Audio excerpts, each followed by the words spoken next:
Video 23, right here at the very beginning. I'm probably going to have a lot to say about this, but this is where I first started introducing the narrative proper. There is a specific program that you can get that will actually show, or that can actually create maps. And I use that then to write this obscure text on it. People seem to think I was trying to scramble it up and make it, like, really hard to read. I was trying more to make it seem like it was strained. Like people had they couldn't just easily write something down and send it to me. I also wanted to do this as an excuse to give me a diamond sword, because I wanted to start out fresh. I didn't want to, like, have all my items and everything, especially considering I died previously, so I didn't have any items on me. And I didn't want to have to work towards all of them all over again, so I used this as an excuse to give myself a diamond sword, just so I had something to keep me going. Now, at this point, the person who wrote that note, I was then thinking was simply some greater being who was trying to help me out, knowing what I had gotten myself into with friend. Now, by this point, 1.2 of Minecraft had been out for a little while, and I had been holding off updating just until I finished the end, and finished the Ender Dragon. So I did update to 1.2 for this. Specifically, I was doing this for the purpose of being able to show this off. In fact, a lot of this series, I was trying to balance my own narrative and showing off Minecraft and showing off mods. So this little section of the story here, in my walking back home again, is my showing off a lot of the new features in 1.2. Showing off the iron golems, showing off the jungles. I was unable to show off the cats, though, the ocelots. I was really hoping to find one in the jungle, but sadly I didn't. Seeing as this is 1.2, though, I updated, which means I once again reseeded the map. So I just used the same seed that I used before and recreated the map with it. This also means once we get back to my own house, I had to recreate my own house and everything there once again. Now, believe it or not, this is actually where math comes in to help. You see, I needed to figure out where to make the portal in relation to both my home and in relation to this NPC village. And I had to do that so that there was a perfectly straight line that connected where I was starting to the NPC village, to home, to the Aether portal. And I did this simply by having the two locations that I had to have, the NPC village and home, and I calculated the equation of a line between them using their X and Z coordinates in Minecraft.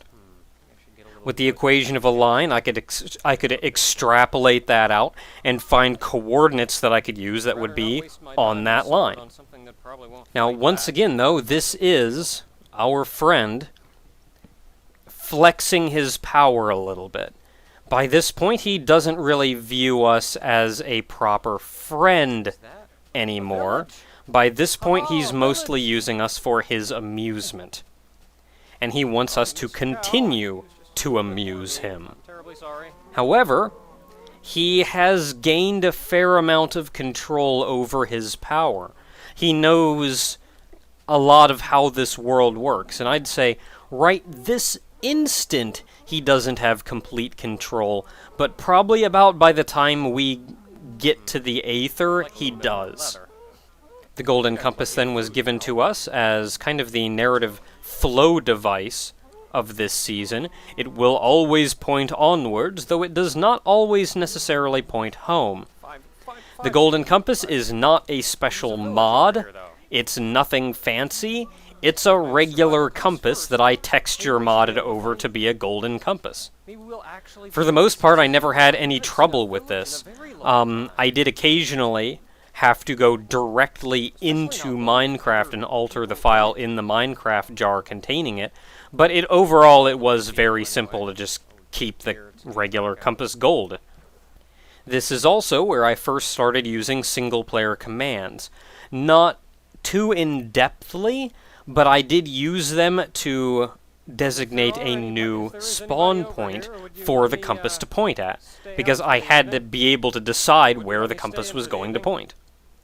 In town here, I was trying really hard to get these iron golems to actually attack a monster, and to see them attacking a monster, but I had very little luck with it. Hello, sirs. I also mentioned earlier how the How are you doing in this fine establishment? I also mentioned earlier how our friend did indeed see essentially the message from the two people in Endgame, and I mentioned that specifically because he's the one who jumped in to the end credits. Despite that my father was recording at the time, to get it to say my name in the end credits instead, I did actually have to go back and fight him again on my own, and then record my own end credits. But I had not yet really worked that into the narrative. I didn't really have that connected to the narrative yet. So really, I was just kind of brushing off that it happened at all. 9 minutes, 15 seconds into video 23. The house is on fire! The town is on fire! It's all on fire! It was really simple to do. All I really did was, as soon as I was confident I could get the fade out all the way, I just gave myself flint and steel, then flew around town and lit the town on fire. Then deleted it from my inventory, went back in, and sat there. Simple. But the insinuation there, though, is that once again our friend did it. Only this time, he did it right in front of us. While we were asleep, granted, but right in front of us nonetheless. Which, again, would say that he's getting much more forward about being a little on the controlling side. Video 23, 13 minutes in. I mentioned I can see very far into the distance, like some kind of fog has been lifted off the world. In all reality, this is the fog of a normal render distance, instead of a far render distance.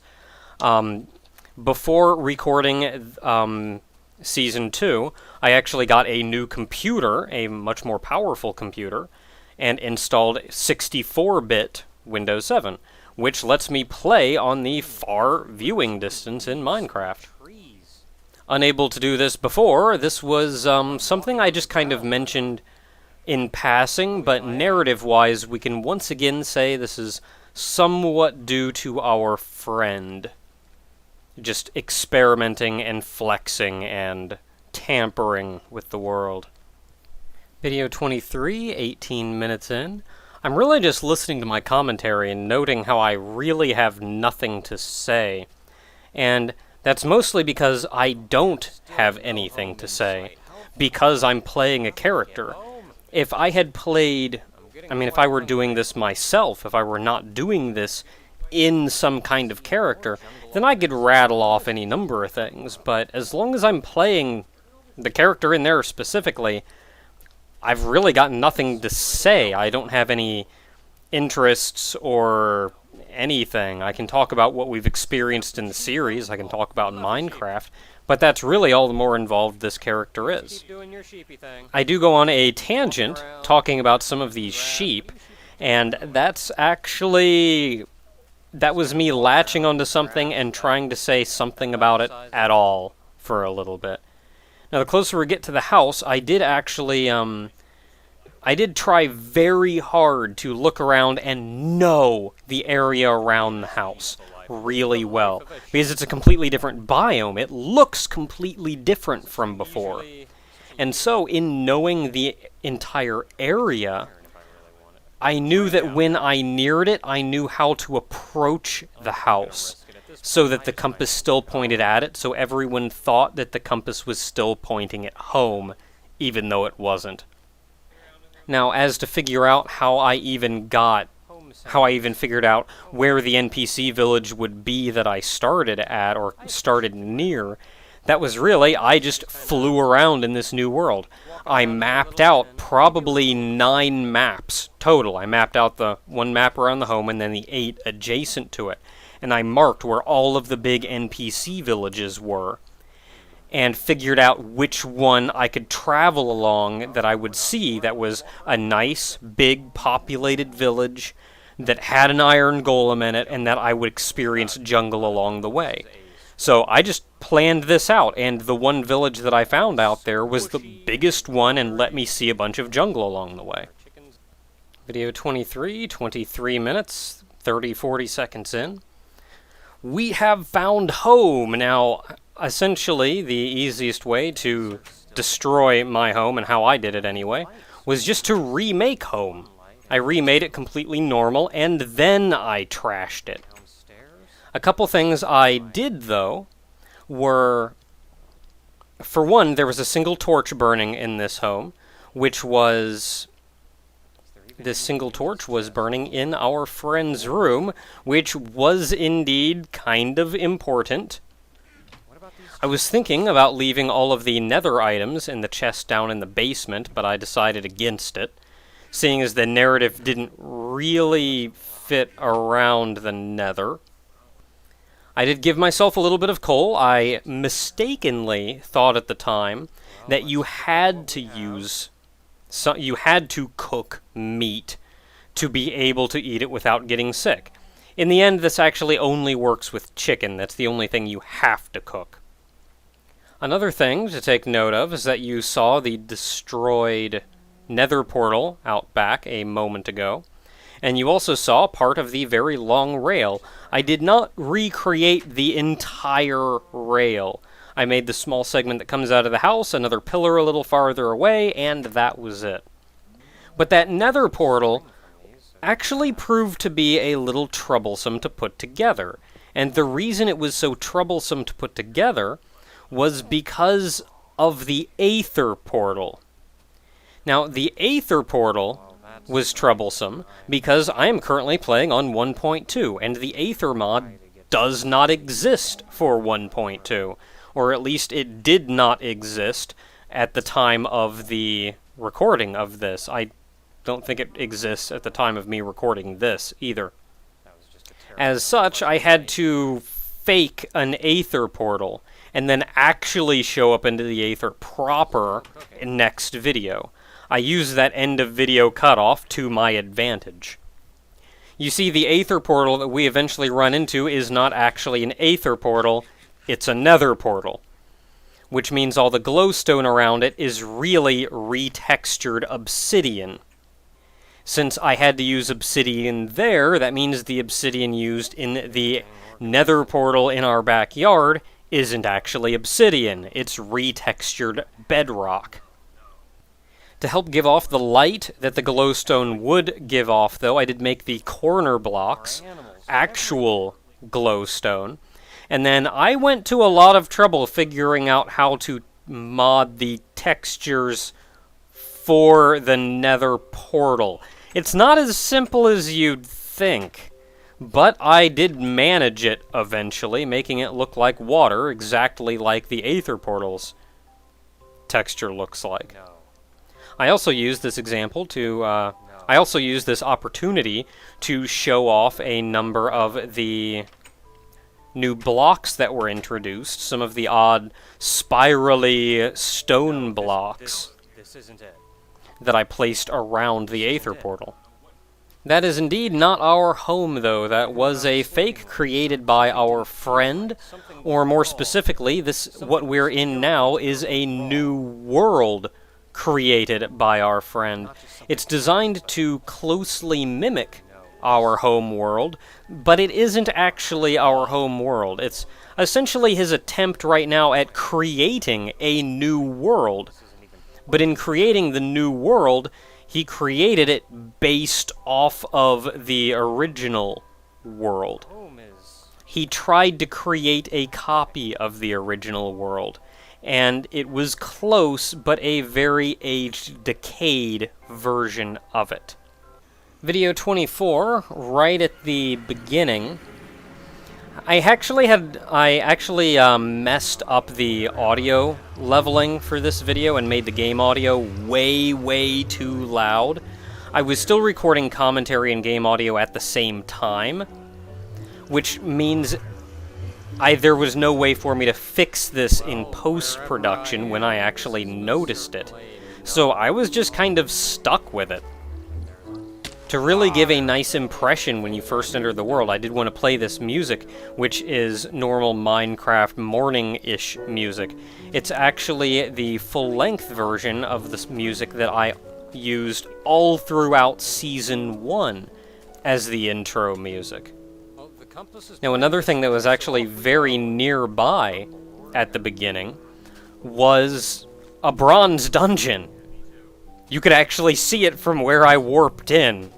I had to, I blocked it off with stone and kind of hoped the viewer wouldn't notice. I think I did a pretty good job of not looking at it, so you wouldn't really see it, but pretty much right there in front of me was a bronze dungeon. Now with the Aether, I actually did pretty much the same thing that I did in plotting out that path from before.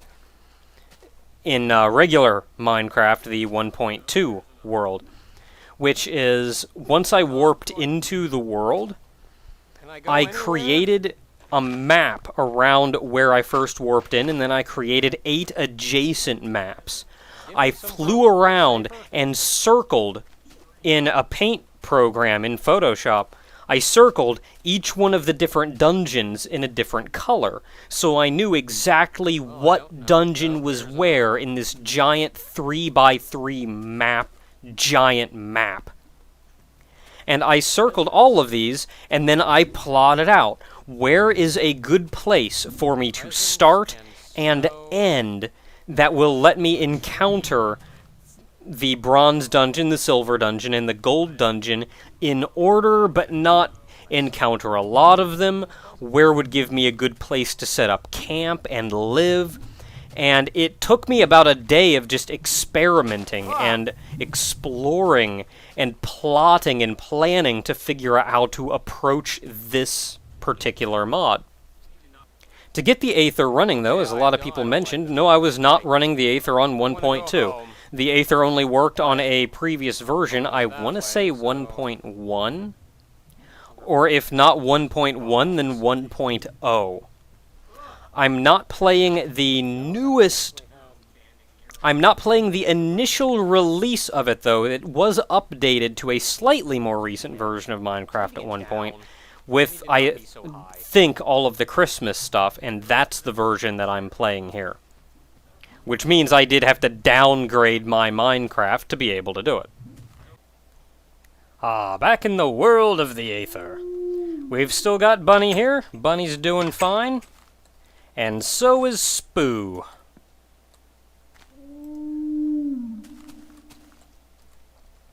Now, since you can do some platforming on Spoo, I do a great deal of running around on Spoo in third person, just because it's a lot easier to see what you're doing.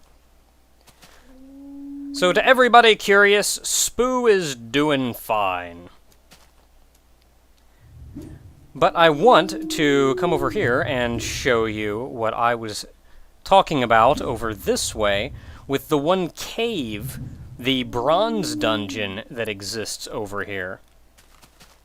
You can kind of see it if you look, but right there is the opening that I blocked off with dirt, in hopes that people wouldn't notice. Video 24, 4 minutes, 40 seconds in, when I've got the bunny on my head. I did know exactly what Bunny would do. I spent a great deal of time learning the ins and outs of this mod, so absolutely nothing that I do here in the Aether is blind, despite me acting as such. And as nice as having the little bunny on your head is, it's really more trouble than it's worth. You see, if there's ever a block above your head, the bunny can suffocate. Also, if you aim upwards, you can accidentally punch the bunny. At one point later on, it starts, like, spraying water all over me, and I comment that it's peeing on my head. But really, that's just because when they get hurt, they start raining because they're little cloud bunnies, and I accidentally punched it. I even had to make the door to my house 3 blocks wide just so I can go in and out with Bunny on my head. It was really more trouble than it was worth. Video 24, 7 minutes, 50 seconds in. I look at the dirt, and it's referred to as Aether dirt. And this is actually the one point where I actually commented that I knew the name of this place. Well, I assumed that it was called the Aether. I simply mentioned, is that what this place is called? But a few people pointed out later on that there was no way for me to know that this place was called the Aether. In fact, it's the only place that I assumed I knew the name of, the Aether.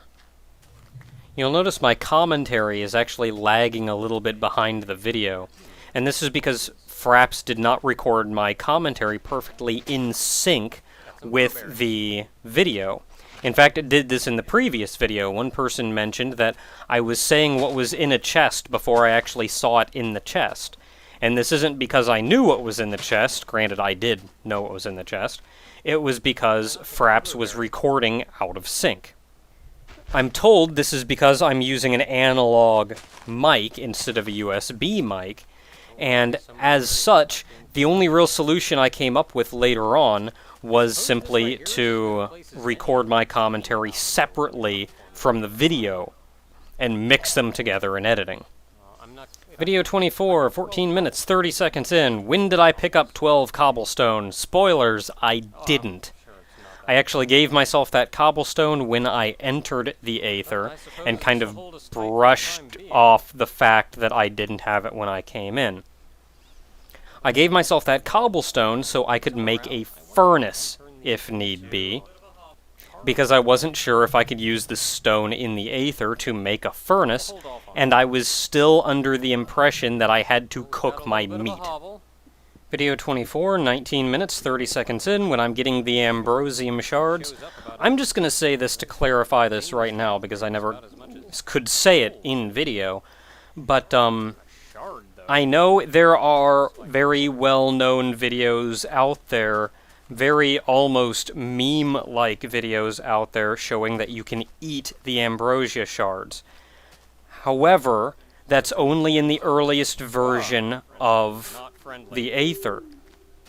In the version I'm playing, you cannot.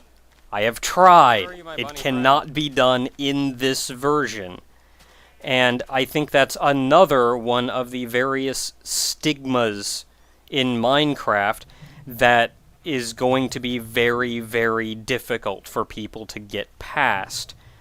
I'm always going to have people telling me that I can eat those when you can't. Not anymore. 20 minutes 50 seconds in, when I get home, I do know exactly what the ambrosia shards do, and I know exactly what the Zanite ore does. I have experimented and tried and made sure I knew all of this, but it wouldn't make sense for me to know this in the game. So I do my best to kind of fake it and explore and go on a logical trail of thought that would lead me to figuring out what it's good for.